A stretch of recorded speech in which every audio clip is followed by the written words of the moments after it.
What is going on here? That looks so high at the front. That's too high. What is going on? Oh, the engine's missing. Oh no, not another engine already. Oh, what's gone wrong here? You know what, this vehicle, this got an engine put in it 6 months ago, about 10,000 k's 6 months ago. So I suppose it's really important to listen to the reasons why. Now, it's very rare that these 1kd engines crack pistons, and some people are having a giggle. It is very rare when you consider the numbers, the percentages. But there's a lot of these vehicles in Prados and Hiluxes, so there's a lot of these engines. So you do hear about it a bit, but it doesn't mean that there's a lot of them.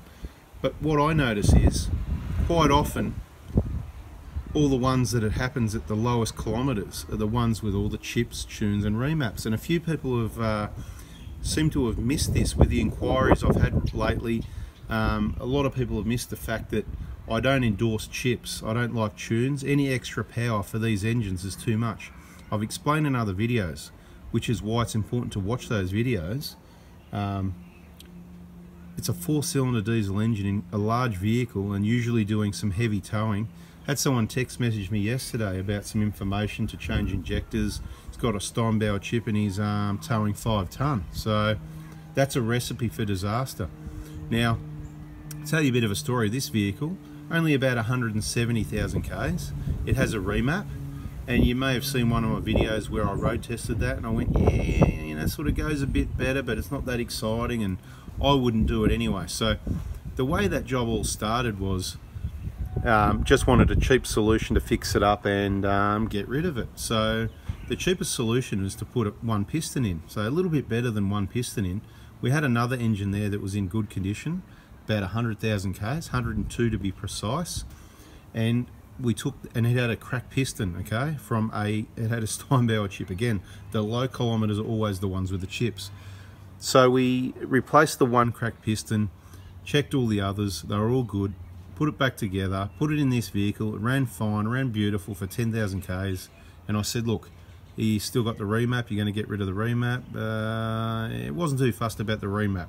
Well, now it's cracked another piston. So in a 100,000 k engine, it's now cracked another piston. So what's happening now is another good engine is going to get 4 pistons, and apparently it's getting sold this time. So see what I mean, guys? It's just do it right the first time. The advice is avoid chips and tunes on these engines. You can do what you want in other vehicles. I don't have an opinion on it.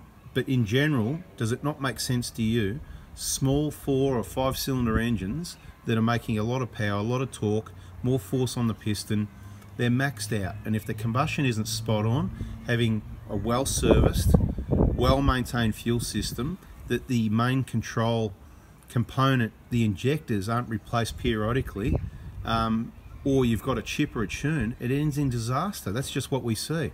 So of course this engine here, it's out, as you can see. I haven't really got any other information on that. Let's go and have a look at the new and the old engine. Okay, so here's the engine that came out. And you may remember that E-jar cooler. Remember we talked about the erosion on the back end of the E-jar cooler. Very rare. Like I said, we've seen, I don't know, hundreds of these, to be modest. And we don't normally see that, but there was a few people in the comments that talked about having similar, and they also have a remap or a chip or stuff like that. So it must generate some heat in the exhaust system, that even with the E-jar shut off, and it is shut off, the heat gets all the way up here to there. That just can't be good in my mind, but I haven't thought it through yet. I could be wrong. You can see the manifold, you know, it's all clean and clear, just a bit of staining. Not going to spend too much time on making sure the manifold's not stained. It's not going to make any performance difference. So one of these pistons is cracked. Number 2. Number 2. Number 2. Down there, down that hole there.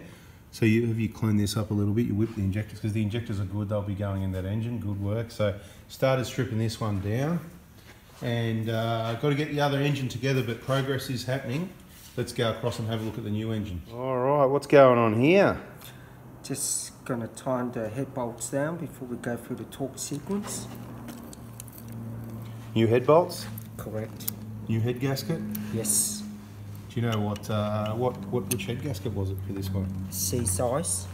Okay, it's got the size on the back there. Nice, okay. Well, it looks nice and clean in here. So head gasket on, bolts down, injectors in, swap everything over, and in she goes for take 2. So we'll see how this one turns out. We'll see if he decides to sell it or to get rid of the remap and sell it, or to get rid of the remap and keep it, because everybody loves their Prado, so it's going to be hard to really know. What's the torque setting on those bolts? Do you remember? 85 Newton meters. 85 and then a couple of 90 degrees or something, isn't it? Anyway, torque is cheap. Torque is cheap, so a bit more action, a bit less torque. Literally torque and torque. What are we talking about here? Torque or torque? So the first torque spec is 85 and then 290 degrees from there. But personally, I don't like going straight to 85. That's for people that are in a hurry. And our man on the tools here is the same as me. And he already mapped out a plan of, what was it, 35 first. So that's what's happening now, 35. Then probably something like 55 and then, or 60, and then you know, 85. And in the pattern, there's a certain pattern that you've got to use, and they all vary a little bit, and it's kind of a bit of a 1, 2, 3, 4, 5, you know, back and forth and all that. And I'm going to tell you, I shouldn't tell you this, it kind of doesn't really matter that much as long as you're going from the centre outwards in a general pattern. You can follow the exact numbers if you like. And by doing it in many passes like what's happening now, it's even better.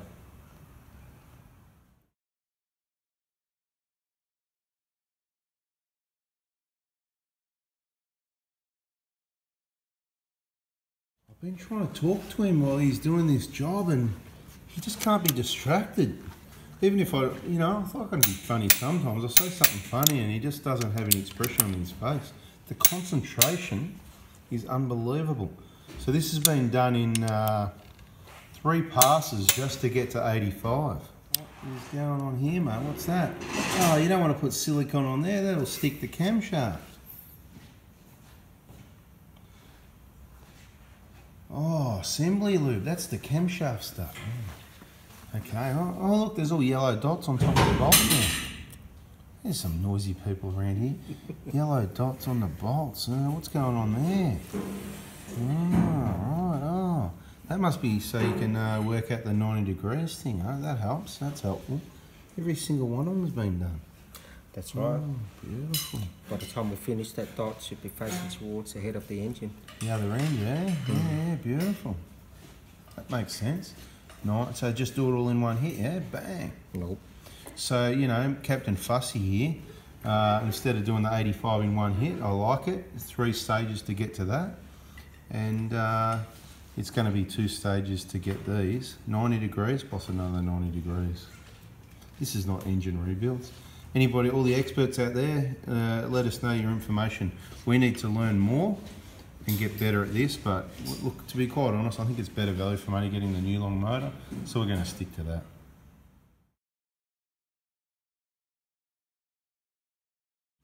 Oh, 90 degrees done, all the yellow dots around the other side. Going to be super accurate on the final one now. Okay, so we've got a couple of little extra colourful marks there.